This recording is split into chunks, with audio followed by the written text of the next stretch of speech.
안녕하세요. 워런 버핏처럼 매일 신문을 박전무와 함께 읽으면서 투자의 고수가 됩시다. 웜의 신박 오늘 8월 22일 오늘 목요일 맞죠?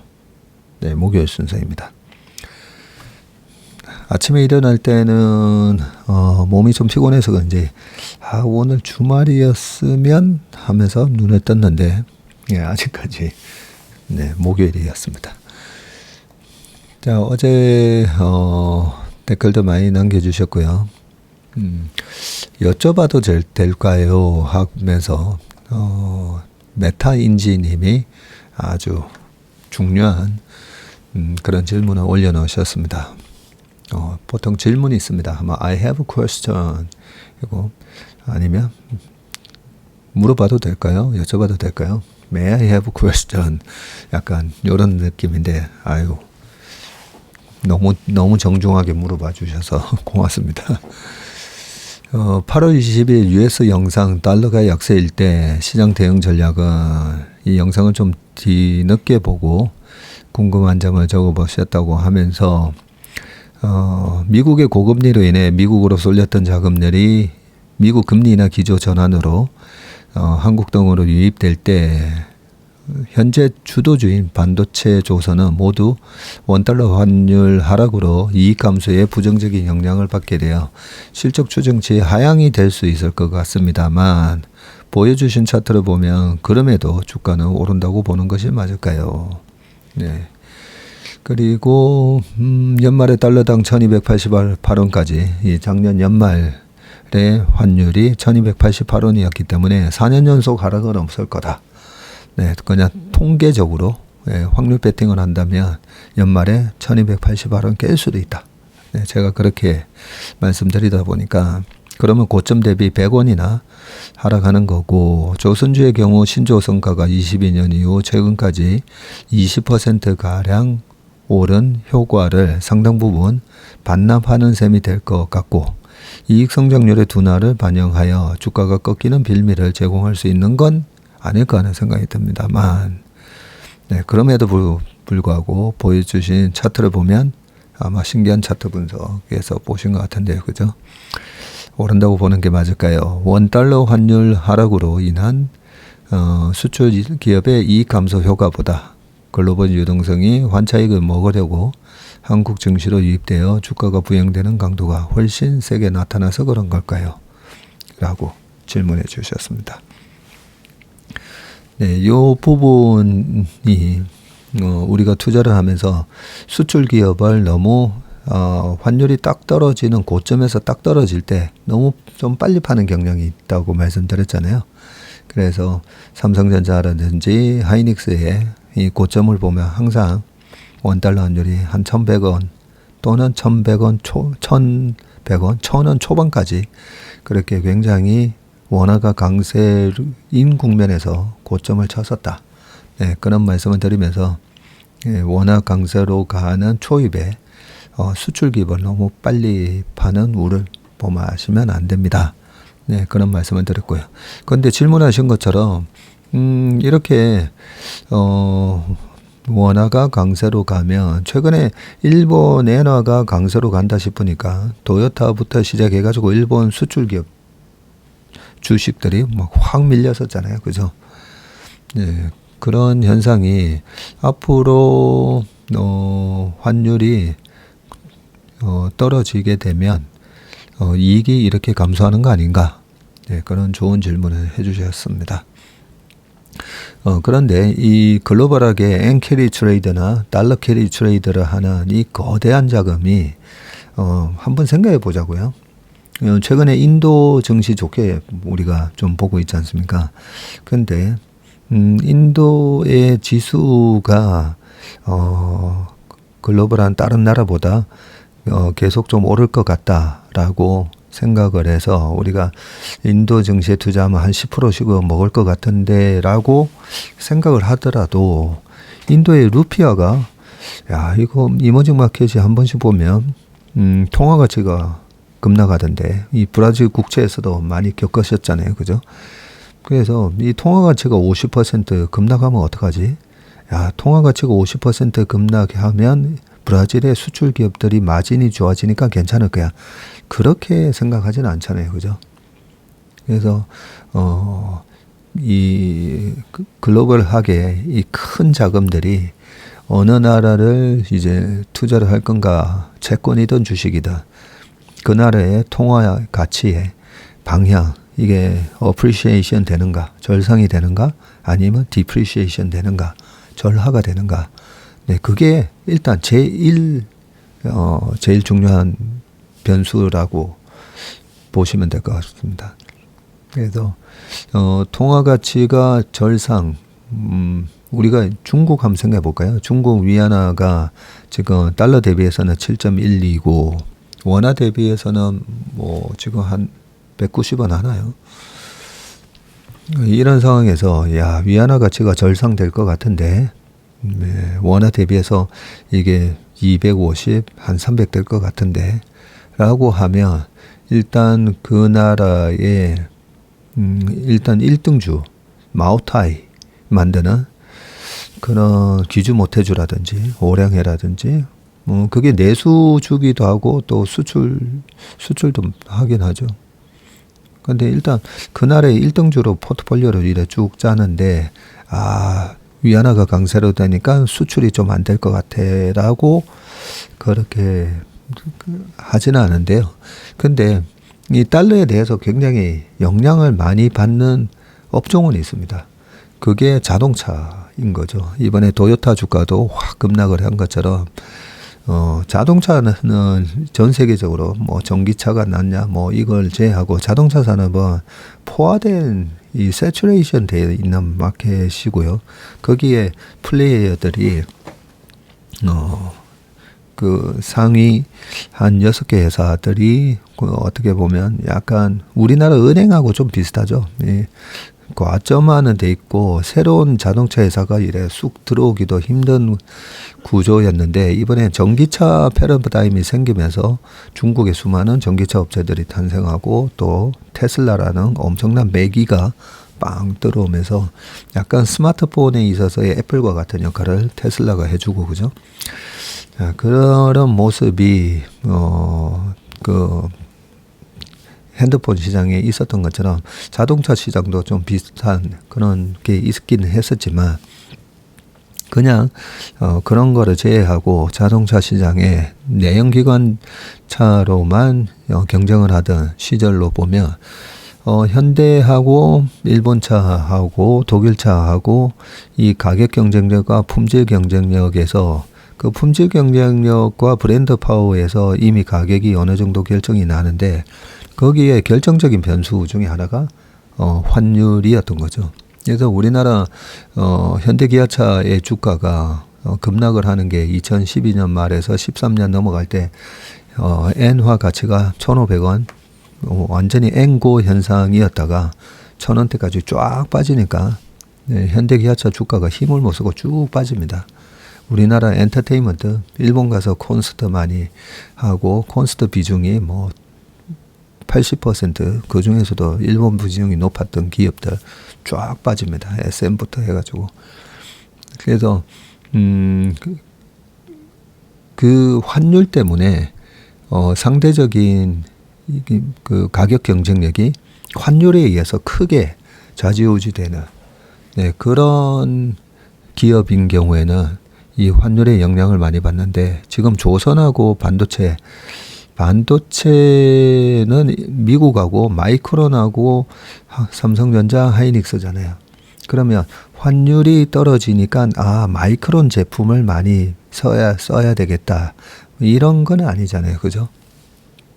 그리고 조선도 환율이 떨어지니까 이제는 미국의 조선사의 가격 경쟁력이 더 강해지겠구나. 그러지는 않잖아요.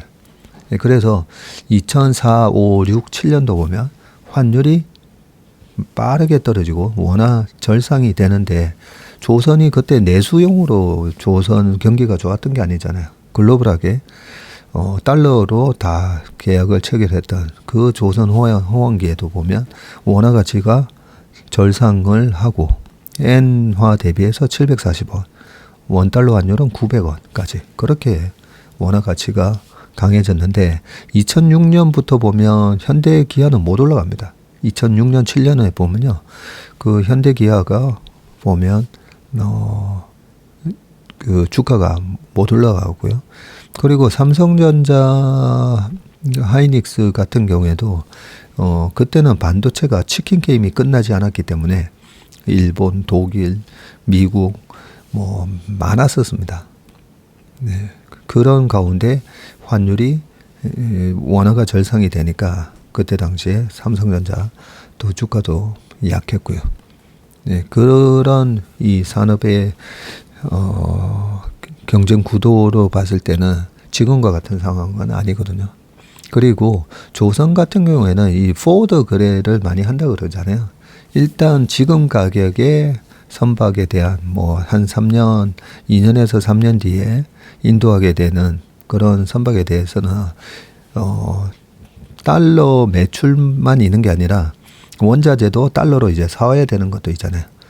그래서 그 사와야 되는 거 그다음에 매출하고 해서 네팅을 해가지고 그 달러로 서로 간에 이제 해지가 안 되는 순 달러 익스포저에 대해서는 어느 정도 포워드 계약, 선도 환 거래라고 하죠. 그래서 지금 시점에서 지금 달러로 굳히기 들어가는 그런 선도 환 거래를 또 많이 합니다. 그런 것 때문에 마진에 분명히 영향을 어느 정도 줄 수는 있는데 예를 들면 또 하나 더 있네요. 삼양 불닭볶음면 같은 경우에도 아무래도 미국 쪽 마진이 좋아서 지금 물량을 미국 쪽으로 많이 몰아서 팔고 있거든요. 그런데 달러가 가치가 떨어지면 지금 이제 미국보다는 동남아나 오히려 중국에다가 파는 게 나을 수 있다라고 생각이 되면 또 물량을 그쪽으로 좀 넘길 거고. 그런데 원달러 환율이 떨어지면서 미국 라면이 가격 경쟁력을 갖는가라고 보면 뭐 그건 아니고 질문의 수준으로 봤을 때는 그 정도는 이제 다 알고 계시는 분이신 것 같은데 다른 분들을 위해서 조금 길게 자세하게 좀 설명을 드렸습니다. 그래서 핵심은 이 달러 캐리나 엔 캐리를 할 때 환율이 그 나라의 통화가 오히려 절상되는 방향으로 투자를 한다라는 부분을 다시 한번 말씀드리겠습니다. 자, 그러면 신문 기사로 바로 넘어가 보겠습니다. 어제 너무 길게 했다 그죠? 앞에 누가 지적한 것처럼 노가리를 질문에 대한 답변을 좀 길게 하다 보니까 시간을 많이 뺏겼었는데요. 자, 오늘 첫 번째 기사는 강해진 비컷 신호, 힘 빠지는 달러. 네, 방금 말씀드렸던 내용하고 약간 비슷하기는 한데 읽어보겠습니다. 달러 인덱스가 지금 8개월 내에 최저치를 가고 있습니다. 그리고 월가에서는 금리 0.5%포인트 비컷으로 인하해야 되는 거 아니냐 뭐 이런 얘기도 나오고 있고 잭슨홀 미팅에 지금 파월 발언에 촉각을 곤두세우고 있고요. 큰 손은 달러 팔고 신흥국에 배팅한다라고 되어 있습니다. 자, 글로벌 큰 손들이 달러화의 매도에 나서고 있고 페드가 9월 FOMC 정례 회의에서 금리를 인하할 가능성이 커지자 약달러에 배팅하는 지금 움직임인데 달러를 빌려서 브라질처럼 금리가 높은 신흥국 시장에 투자하는 이 달러 캐리 트레이더도 확산하고 있다. 네, 아니 지금 아직까지 금리가 높은데 무슨 달러를 빌려서 다른 나라의 신흥국 시장에 투자하나 이렇게 생각할 수 있잖아요. 네, 근데 지난번에도 우리나라 정책금리랑 미국의 정책금리랑 이렇게 차이가 나니까 뭐 돈이 이제 다 미국으로 가는 거 아닌가 했을 때도 제가 그런 거 아니라는 말씀을 여러 번 이제 또 설명을 드렸었는데 자, 미국 지금 달러로 1,300원인데 1,300원에서 1,300억을 빌렸다고 치자고요. 예, 1,300억 빌렸는데 와 그래도 금리가 4%는 줘야 되는데 그런데 통계적으로 봤을 때 또 지나고 나면 이게 1,100원까지는 떨어진다. 지금 20년 평균이 한 1,150원 정도 될 겁니다. 아마 1,120, 한 30원, 40원 되겠네요. 44원. 그러니까 1,150원이라고 따져보면, 그러면 이 큰 자금들은 이 퀀터 분석으로 해가지고 많이 하다 보니까, 그래도 1,300원대에서 1,300억을 빌려서 5% 수익이 나는 신흥국, 뭐 채권이 됐든 주식이 됐든 질렀다가 1,100원이 됐어요. 그러면 나중에 갚아야 되는 이자 한 2년 동안에 4% 이자 주고, 그래도 갚아야 되는 환율이 1,100원 가면 1,100억만 갚으면 되는 거죠. 1,100억만. 1,100억에다가 그 다음에 1,300억에 곱하기 이자 4% 해가지고. 그래서 이 달러 캐리 트레이더도 엔 캐리 트레이더만 있는 게 아니라 이 달러 캐리 트레이더도 어마어마합니다. 이제 달러가 고점 쳤네 하면요, 이 독서 같은 하이에나 같은 이 인베스트먼트 뱅킹 쪽뿐만 아니라 뭐 헤지 펀드 등등 해가지고 독서 같은 그런 하이에나들이 이런 달러 캐리 트레이더 많이 합니다. 지금 6개국 통화 대비 미국 달러 가치를 나타내는 달러 인덱스가 101.4고 어제 종가로는 101 그때죠. 달러 인덱스는 지난달 초에 105에서 움직이다가 페드의 금리 인하 전망이 확산하면서 줄곧 하락세를 나타내고 있고, 도쿄 외환시장에서 엔달러 환율이 전날 달러당 146엔대에서 인하한 때 144엔대로 하락을 했습니다.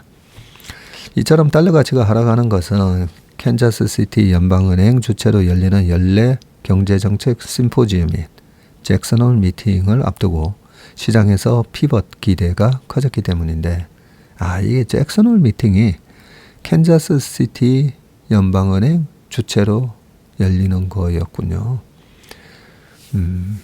미국의 페드 연방은행이 페더럴 뱅크가 페더럴 리저브 뱅크, 그 11개인가 12개로 나눠져 있잖아요. 캔자스에도 하나 있고 샌프란시스코에도 하나 있고 뉴욕 뭐 등등. 자, 에버코어 ISI는 제롬 파월 페드 의장이 잭슨홀 미팅에서 0.5% 금리 인하도 열려 있다는 점을 전달할 것으로 본다. 우리는 잭슨홀에서 그동안에 제롬 파월은 항상 데이터 디펜던트하게 우리가 금리 결정을 한다라고 늘 얘기해 왔기 때문에 이번 잭슨홀에서는 그런 메시지는 주지 않을 걸로 우리는 예상하는데, 그죠? 페드의 금리 인하로 달러 가치가 떨어질 것으로 예상이 되자 매도세가 이어지고 있고, 시티그룹은 자사 헤지펀드 고객이 지난 7일 이후 지속적으로 달러를 순매도하고 있다고 밝혔다. 여기도 나오잖아요.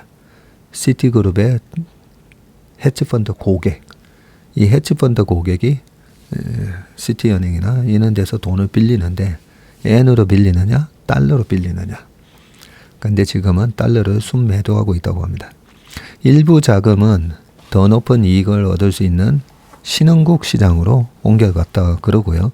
크리스티안 카시코프 시티그룹의 외환투자 솔루션 책임자는 헤지펀드들이 달러를 가져다가 브라질 헤알과 튀르키예 리라 등을 매입하고 있다고 하면서, 이 헤지펀드는 굉장히 투기적이다, 그죠? 기준금리가 연 10.5%인 브라질의 헤아라를 사들이는 자금 유입이 평소의 3배에 달했다고 합니다. 글로벌 투자자들이 달러를 팔고 고금리의 다른 신흥국 등으로 자금을 옮기고 있는데, 그 밑에 스킵해서 읽는 게 낫겠네요. 지금 뉴욕 월가에서는 페드의 9월 금리 인하를 기정사실화하고 있고, 그죠? 페드가 9월에 기준금리를 0.25%포인트 인하할 가능성을 CME, 이 페드 바치는 67.5%로 보고 있고, 그러면 지금 32.5%는 동결로 보느냐? 아닙니다. 32.5%는 이번에 50bp 인하할 가능성이 높다라고 보는 거죠. 네, 올해 세 차례 지금 FMC가 남아있음을 고려할 때 최소 한 번 이상은 B컷이 있을 것으로 예상하는데, 그게 왜 그러냐면 지금 연말로는 4.25에서 4.5 요렇게 이 페드 워치가 예상을 하고 있거든요. 그러면 4.25에서 4.5면 1%포인트를 내려야 되는데, 3번 남았는데 1%가 돼야 되다 보니까 0.25, 0.25, 0.5 아니면 한 번 안 하고 0.5, 0.5 이렇게 되든가 해야 되다 보니까 한 번은 0.5를 할 거다라고 지금 그렇게 시장은 예상하고 있는 거죠. 토니 파스콜릴로 골드만삭스의 헤지펀드 담당 헤드는 페드가 1년 6개월 동안 2%포인트에 달하는 기준금리 인하에 앞으로 나설 것이라고 전망을 했다고 합니다. 이는 글로벌 투자자들의 달러 매도세로 이어지고 있고, 시티그룹에 따르면 헤지펀드는 8월 초부터 브라질 헤아라와 튀르키예 리라화를 포함한 신흥시장 통화를 매수하는데 달러화를 사용하고 있다라고 했고요. 유로당 달러 환율은 올 들어서 가장 높은 수준이 1.111달러로 상승을 했고, 또 시티그룹의 이 FX 외환 콘트 투자자 솔루션 글로벌 책임자인 크리스티안 카시코프는 미국 달러화 매수세가 약세로 돌아섰다면서 투자자들이 미국의 금리 인하를 전망하면서 위험 선호도가 커졌다고 했고요. 위험 선호도가 커진 겁니다. 리스크 온을 하겠다는 거죠. 이제 그래서 제가 방금 좀 말씀드리려고 했는데, 이 엄청난 독서 같은 하이에나 같은 이 미국의 헤지 펀드들이 이번에 심각한 경기 침체 하드랜딩 온다라고 하면 지금 이런 투자를 할 이유가 없습니다. 2007년 말에 있었던, 그리고 2001년 닷컴 버블이 꺼질 때 그런 큰 구조적 약세장이 시작될 때 페드가 금리 인하를 한다고 지금처럼 이제 그러니까 위험 자산으로 투자해야지 달러 팔고 아니었잖아요. 오히려 달러를 더 사면서 그때 당시에 항상 원달러 환율이 급등합니다. 달러 인덱스가. 그래서 지금 여러 가지 아직까지도 경기 침체에 관한 여러 가지 논의들을 많이 하고 있잖아요. 그런데 우리보다는 여기 이런 헤지 펀드들이 이 레버리지를 워낙 많이 일으켜서 투자를 하다 보니까 얘네들이 위험에 대해서는 훨씬 더 예민하게 반응합니다. 이런 것만 보더라도 위험 선호도가 오히려 커졌다고 하는 걸 보면 아직까지는 지금은 약간 이런 조정을 이용해서 바이 온 딥스 전략, 조정이 있을 때 오히려 주식 포지션을 늘리는 전략이 맞다고 보시면 될 것 같습니다. 뭐 채권 10년물은 한 달 전에 4.29였다가 미국 10년물요. 지금 3.8까지 하락을 했고요. 5,200억 달러의 신흥국 채권을 총괄하는 영국 런던의 JP 모건 체이스 피에르 이브 바로 신흥국 채권 글로벌 책임자는 신흥국 채권이 올해 두 자릿수 수익률을 달성할 수 있을 것이라고 얘기했고요. 이 신흥국 채권이 두 자릿수 10% 이상의 수익률은 이 자본 차익을 얘기하는 겁니다. 블룸버그 지수에 따르면 신흥시장 달러 국채와 회사채 수익률 상승 속도가 1년 내내 유지된다면 연 8% 이상의 수익률을 기록할 것으로 예상했다. 이는 미국 채권 수익률의 2배에 달하는 수치다라고 되어 있습니다. 5,200억 달러면 뭐예요? 700조? 거의 700조를 운용하는 회사네요. 해리스 부상도 달러 약세를 자극한다는데 미국의 민주당 대선 후보인 카멜라 해리스 부통령의 지지율이 올라가고 있는 것도 달러 약세를 부추긴다는 분석이 나오고 트럼프가 당선될 경우 미국 고립주의에 따른 관세 인상과 재정 지출 확대 등으로 인플레이션을 자극할 것으로 전망을 하고 있기 때문이고 이 때문에 페드가 또다시 금리를 올리거나 현재 금리 수준을 예상보다 길게 이어갈 것이라는 예상에 무게가 실렸었죠. 월가에서는 해리스 부통령의 당선 가능성이 커지면 이 같은 인플레이션 리스크가 작아질 것이라고 보고 있고 투자은행 맥쿼리는 해리스 부통령의 당선 가능성이 커지면서 트럼프 트레이드가 약화했다고 분석했습니다. 트럼프 트레이드는 트럼프 대통령의 당선으로 영향을 받는 자산에 투자하는 것을 뜻하고요. 트럼프 트레이드 약화로 달러 강세에 베팅하는 투자 흐름도 덩달아 약해졌다는 게 맥쿼리의 설명입니다.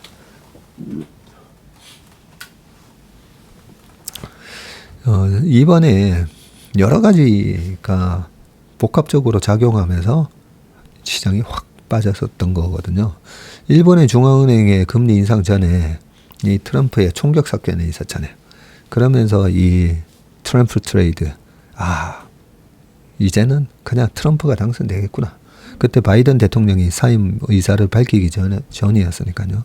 그러면서 방금 얘기했던 트럼프가 되면 관세를 올리고 그러면 수입 물가가 올라가고 그러면 지금 그동안에 2년 동안 물가 잡겠다고 했는데 수입 물가 올라가면서 또 CPI가 올라가고 그러면 또 페드가 물가 잡는다고 금리 올려야 되고 막 이런 복잡한 상상이 발휘되면서 주가가 1차 하락이 있었고 그죠? 그 다음에 A파 하락, B 하다가 C파 하락은 일본의 중앙은행이 만든 엔케리 정산이었습니다.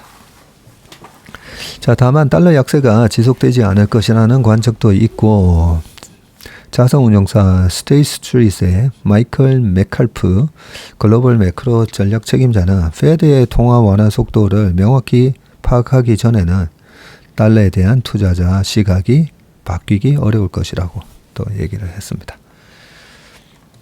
아주 중요한 이 외환이 글로벌 주식시장을 뒤흔들거든요. 그 외환 시장하고 이런 환율에 또 직접적인 영향을 주는 게 바로 페드의 금리 정책이고 일본의 중앙은행의 금리 정책이고 이번에 굉장히 우리가 소중한 경험을 한 겁니다. 이 외환에 대한 이해가 없이 그동안은 주식만 보면서 막 매매했었잖아요. 그런데 이 외환 시장이 이렇게 주식 시장에 크게 영향을 주는구나. 이번에 제대로 좀 공부 한번 하셨다고 보면 될 것 같습니다. 자, 두 번째는요. 어제 유한양의 이 깊은 소식이 하나 있었었죠. 주가는 뭐 셀드 뉴스 하면서 쫙 밀리긴 했었지만 그래도 참 우리나라에서 이 바이오 그동안의 역사에서는 크게 하나의 이정표가 될 만한 일이 나온 겁니다. 그래서 그 내용을 한번 살펴보겠습니다. 국내 1위 제약사 유한양행이 항암신약 렉나자의 FDA 승인을 발판으로 연매출 4조 원의 글로벌 50대 제약사로 도약한다는 목표를 제시했고요. 2년 만에 2배 성장을 이루겠다는 계획인데 조욱재 유한양행 사장은 21일 렉나자가 세계 1위 의약품 시장인 미국에 진출했다는 건 단순한 약물 승인을 넘어서 유한양행의 연구 개발 역량이 글로벌에서 인정받은 것이라고 말을 했고요.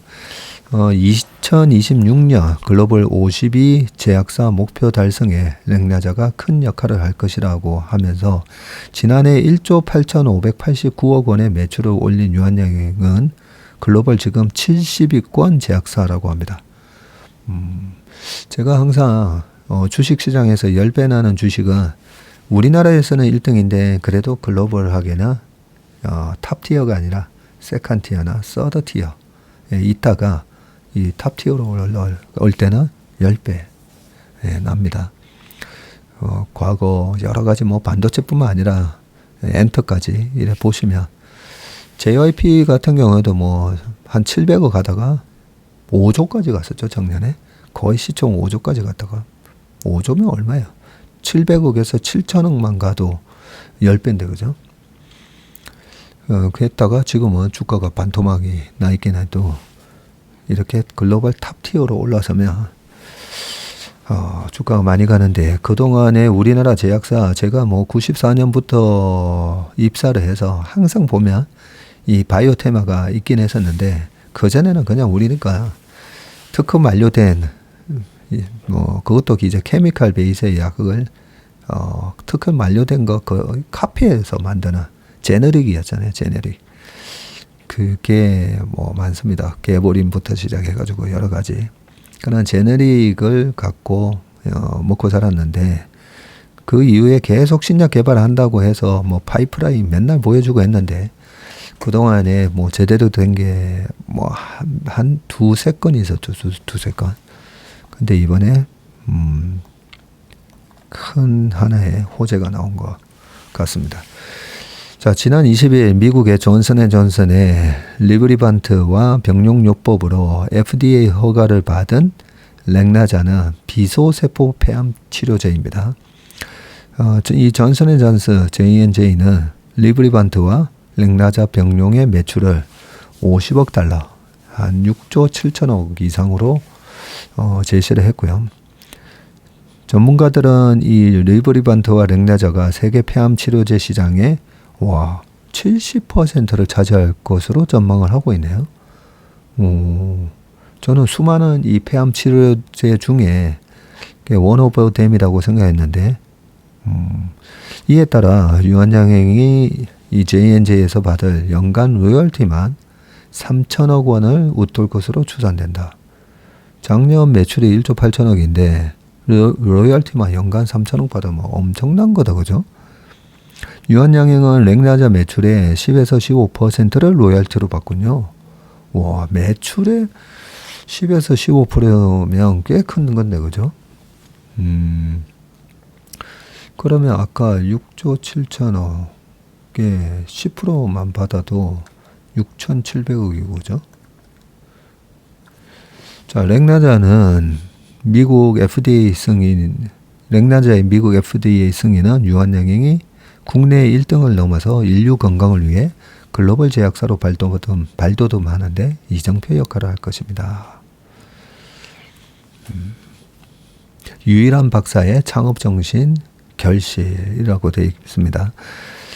자, 가장 좋은 상품을 만들어 국가와 동포에게 도움을 주자는 이 유일한 창업자 정신을 지키기 위해 노력한 결과물이라며 사장으로서의 책임감을 넘어서 한 사람의 유한맨으로서 이 중요한 시점에 함께할 수 있어 매우 기쁘다고 조욱재 사장이 얘기하셨군요.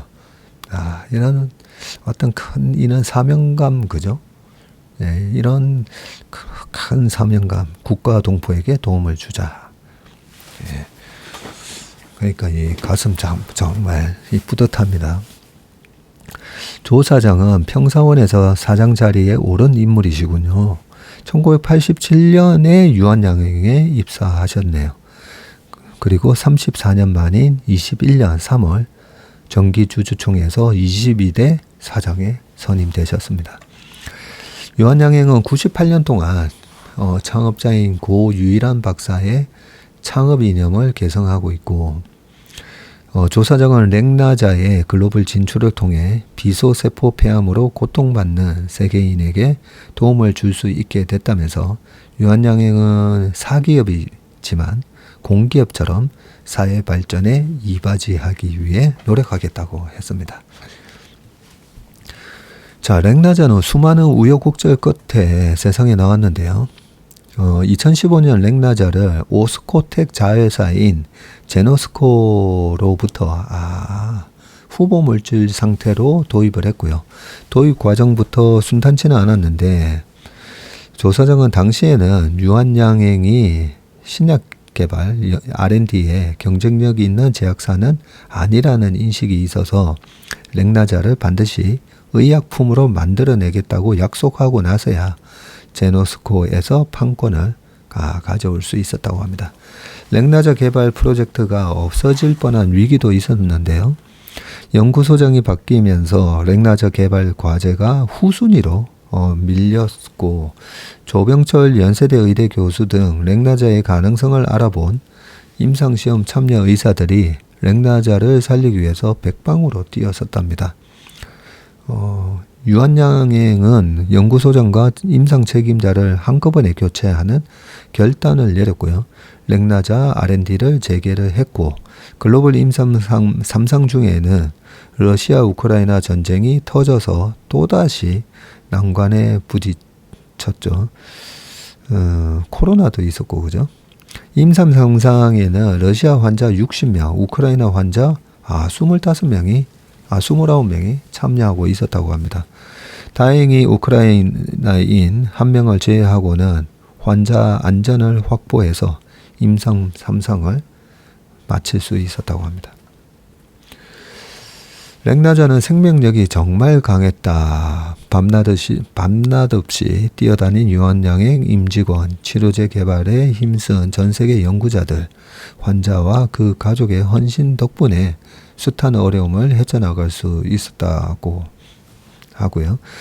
2년 후 창업 100주년을 맞이하는 유한양행의 목표는 2026년 글로벌 50대 제약기업 진입이고, 2026년 매출 4조 원, 영업이익 4천억 원을 내는 게 목표인데, 이를 실현하기 위해서 유한양행은 다양한 오픈 이노베이션 전략을 수립을 했고요. 제2, 제3의 렉나자와 같은 블록버스터 신약 후보 물질을 조기에 발굴하기 위해서라고 합니다. 10여 년 전부터 유한양행은 50여 개 바이오 회사에 전략적 투자, SI를 해왔고요. 유한양행이 이 바이오 회사들의 지분을 보면 유한양행이 여기 투자를 했네. 이런 기업들이 꽤 있습니다. 총 5천억 원 규모를 투자를 했네요. 지난해 말부터 초기 단계 물질을 외부에서 도입한 후 직접 연구를 진행해 가치를 높이는 데 집중하고 있고요. 현재 신약 파이프라인 33개 중 절반 이상을 외부에서 들여왔다고 합니다. 유한양행은 대학의 유망한 후보 물질도 적극적으로 탐색하고 있고요. 국내 제약계 최초로 산학 오픈 이노베이션 프로그램 YIP, 유한 오픈 이노베이션을 가동 중이고, 네. 비공개 학회로 올해 3회째 개최를 했다고 합니다. 유망한 기초 연구 단계의 대학 연구실 과제를 선정해서 1년에 1억 원을 파격적으로 지원한다고 합니다. 조사장은 학계 바이오 벤처 제약사가 성공의 열매를 나누고 글로벌 수준으로 도약하는 것이 유한양행이 추구하는 오픈 이노베이션이라면서 이 퍼스트 클래스, 세상에 없던 신약보다 렉나자처럼 베스트 인 클래스, 가장 효능이 좋은 신약 개발에 집중해서 글로벌 시장에서의 입지를 확고히 다져나갈 것이라고 말했다. 이 마지막 부분도 사실 되게 중요한 부분인데요. 우리나라 이 바이오 신약 중에는 보면 이 세상에 없던 신약을 지금 개발하는 신약 회사들도 좀 있잖아요. 이 first in class인데 그게 물론 그렇게 되면 너무 좋긴 한데 우리나라가 그런 실력이 없다는 게 아니고요. 이 first in class, 어떤 산업이든 이 first in class는 웬만하면 미국이라든지 이 서방에서 지네들이 이걸 좀 하려고 하죠. 그래서 아예 정말 first in class의 가능성이 있다고 하면 아예 그 물질을 많이 삽니다. 사기도 합니다. 사노피나 이런 데서 우리나라에 많이 했었었죠. 그런데 아무튼 저는 제가 바이오를 투자한다면 이 first in class 되면 정말 초대박이 터지는데 이 first in class를 개발하는 바이오 신약 업체보다는 이렇게 렉나자처럼 best in class 셀트리온이라든지 이렇게 병용요법으로 하는 그런 회사가 좀 성공 확률이 좀 더 높은 것 같아요. 저는 투자는 좀 확률에 입각해서 해야 된다는 생각이라 가지고요. 근데 이 투자자마다 다 다릅니다. 벤처 캐피탈리스트들은 적은 확률이지만 터지면 나머지 터진 거 다 만회할 수 있는 그런 하이 리스크 하이 리턴을 하는 게 벤처 캐피탈리스트고, 상장사나 코스닥 시장에서도 투자하는 본인의 성향과 자금에 따라서 다 다릅니다. 어느 게 옳고 나쁘다, 그거 틀리다, 그거는 아닙니다. 요 관련된 거 하나만 좀 더 읽고 넘어가겠습니다. 신약 공동개발 M&A K바이오 오픈 이노베이션 발음인데, 자, K바이오에 벌써 우리나라에 삼성바이오로직스 같은 경우가 시가총액 한 70조 하고, 그죠? 셀트리온도 44조 정도 합니다. 그래서 벌써 우리나라에 이런 세계적인 바이오 회사들이 이미 어느 정도 탄생을 했고요. 지금은 바이오 시밀러 그리고 바이오 의약품에 대한 CMO, CDMO, 요 단계이긴 합니다. 근데 셀트리온도 그렇고 삼바도 그렇고 결국은 나중에 이 신약 개발 영역도 나중에 그 부분도 엿보긴 하겠지만, 우리나라 바이오가 어느덧 조금씩 보면 글로벌 탑티어로 막 이제 올라서려고 하는 기업들이 꽤 있습니다. 자, 그래서 이 K바이오의 어떤 경쟁력이라든지 그런 부분은 우리가 잘 알아야 되는데, 후속 기사 몇 개만 좀 읽어보겠습니다. 유한양행의 이 폐암 심리학 랭나자가 국내 제약 바이오 산업의 판도를 바꾸고 있는데, 제약사와 바이오 벤처들이 독자 개발에 머물지 않고 연구 협업을 통해서 임상 속도를 높이는 움직임이 활발하고요. 21일 업계에 따르면 최근 HK 이노엔과 Y바이오로직스 그리고 IM바이오로직스는 공동 개발한 자가 면역 질환 항체 신약 후보 물질을 연이어 기술 수출하는데 또 성공을 했군요. 제약사와 바이오 기업 간 오픈 이노베이션 성공 사례로 총 1조 7천억 원 규모의 계약이 성사됐다고 합니다. 전통 제약사들이 손을 잡고 협업하는 사례도 늘고 있는데, 동아 ST는 지난 5월 일동제약그룹 자회사인 아이디언스에 약 250억을 투자해서 표적 항암제를 공동 개발하고 있고요. 지난해 9월에는 HK 이노엔과 비소세포 폐암 표적 항암제를, 10월에는 GC 녹십자와 면역질환 신약을 공동 연구하는 계약을 맺었고요. 박재홍 동아 ST R&D 총괄 사장은 정형화된 공동 연구 형태에서 벗어나서 전통 제약사 간 공동 연구로 각 회사의 강점을 살릴 수 있다고 했습니다. 기술 확보를 위해서 기업 인수를 과감히 단행하는 사례도 늘고 있는데, 지난 5월 동구바이오제약은 큐리언트에 약 100억 원을 투자해서 최대 주주로 올라섰고요. 항암제, 결핵치료제 등 다양한 신약 후보 물질을 확보한 바이오 기업을 인수해서 제너릭 이 복제약 전문 기업에서 신약 개발사로 도약하겠다는 전략입니다.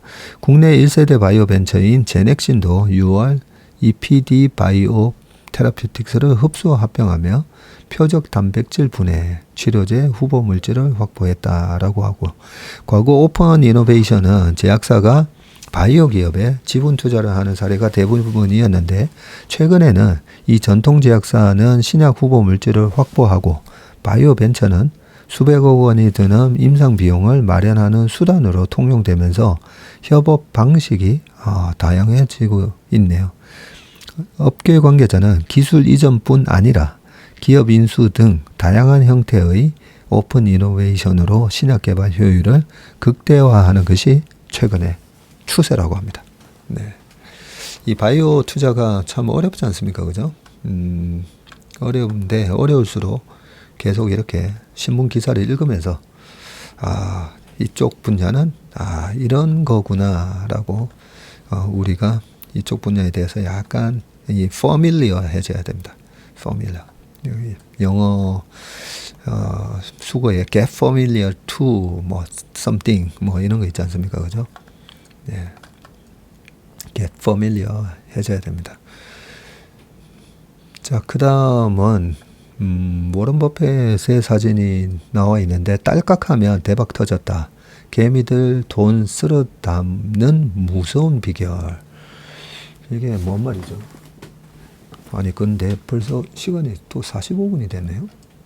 아이고 기사가 3개나 남았는데 예, 좀 빨리 읽겠습니다.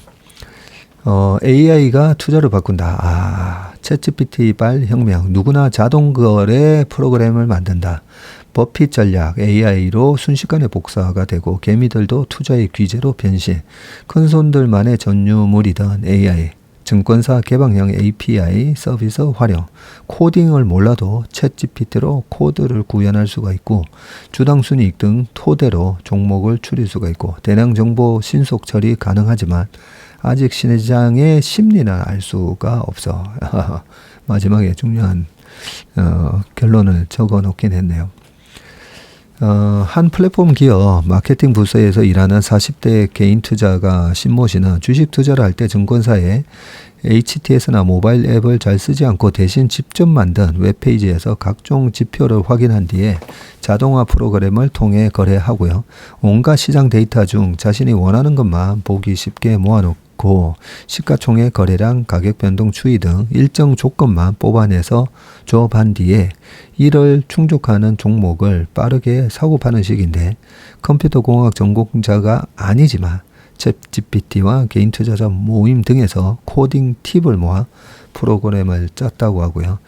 컨텐츠 기업 직원인 30대 개인 투자자 김모 씨는 투자의 귀재 워런 버핏과 그의 스승으로 알려진 벤자민 그레엄의 투자법에 따라 종목을 발굴하고 매매를 하는데 책에서 본 대가들의 투자 전략과 매수 매도 근거를 챗GPT에 입력해서 코드로 개발했고 PR과 PBR, 부채 비율, 유동 비율, 주당 순이익, EPS 성장률 등도 컴퓨터가 계산해서 종목을 추려준다.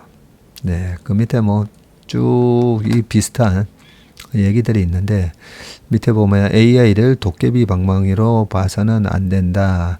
다만 AI가 투자 결정을 위한 정답을 찾아주지는 않는다는 게 전문가들의 조언이고 AI가 급변하는 시장 심리까지 모두 파악할 수는 없는 만큼 투자 결정 전부를 일임하는 것은 무리라는 지적이고 강대권 라이프자산운용 대표는 AI는 사람이 만든 데이터를 학습해서 자료 범위 내에서 판단을 내리는데 종목이나 섹터에 대해 완전히 새로운 통찰력을 제공하는 데에는 한계가 있다. 네. 데이터를 게더링 해가지고 그죠 모아서 그걸로 하나의 과거에 주가가 이래 했구나. 라는 걸로 우리가 분석을 해서 하나의 이제 퀀트 분석을 하죠.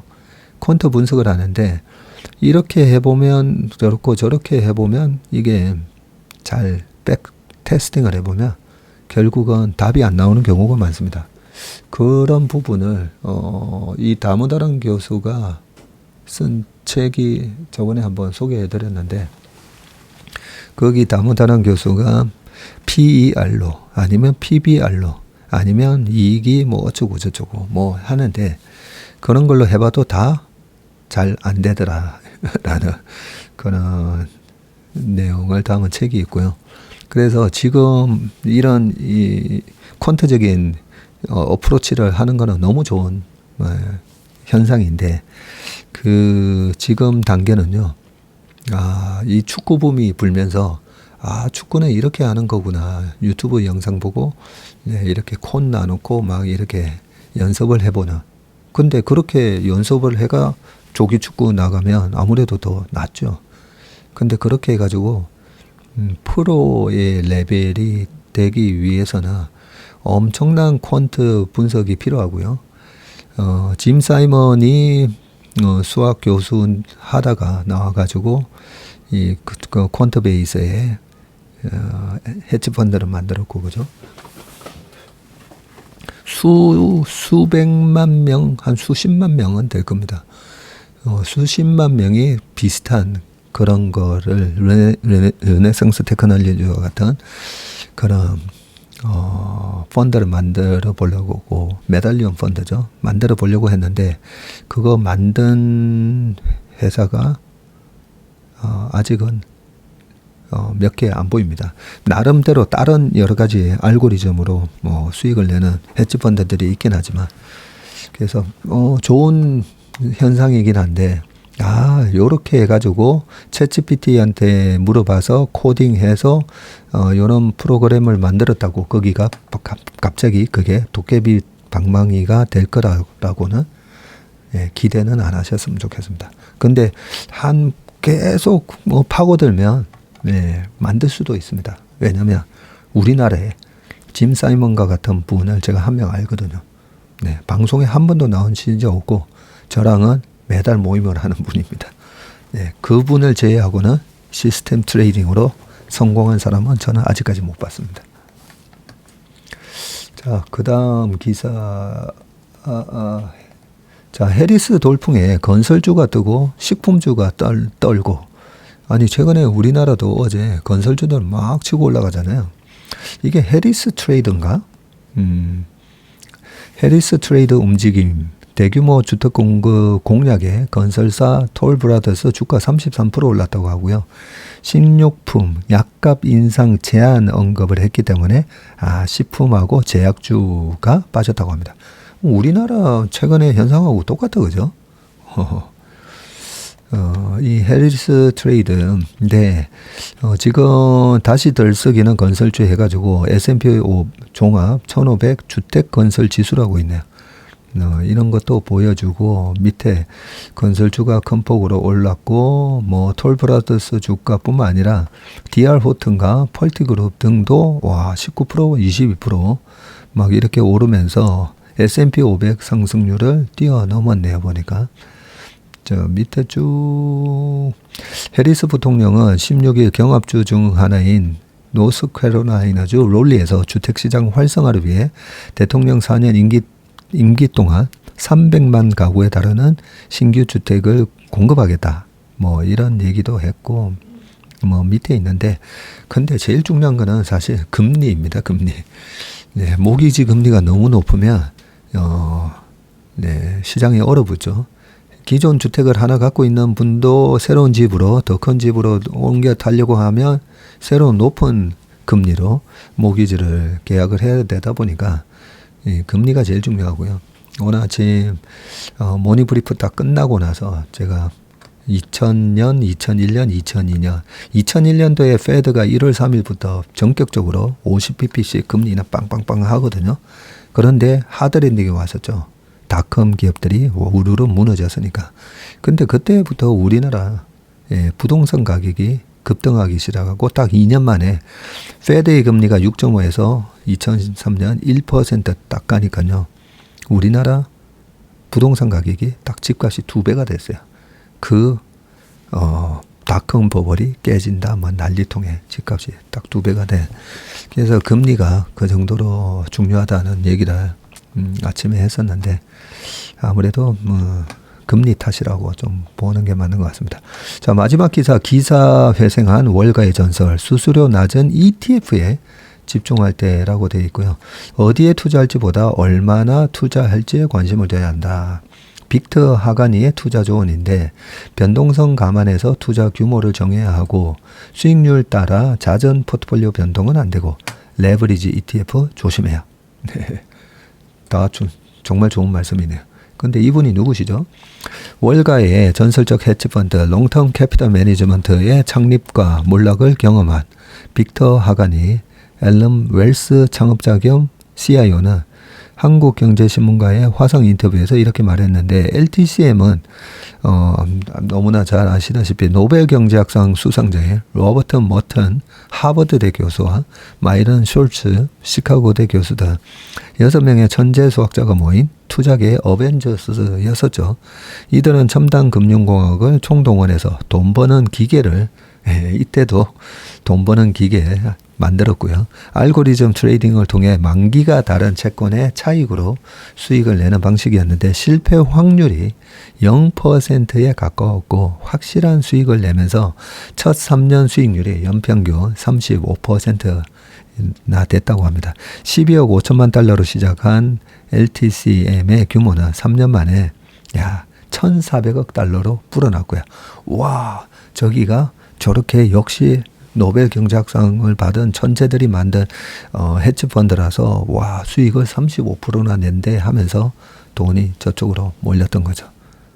하지만 한순간 시장의 균열이 LTCM을 순식간에 몰락시켰고 1988년 러시아 모라토리움을 선언하고 LTCM이 보유한 러시아 채권이 휴지 조각이 되면서 0.1%가 안 되는 차익거래 수익을 극대화하기 위해서 일으킨 20에서 30배의 이 레버리지가 천문학적인 손실을 가져왔었습니다.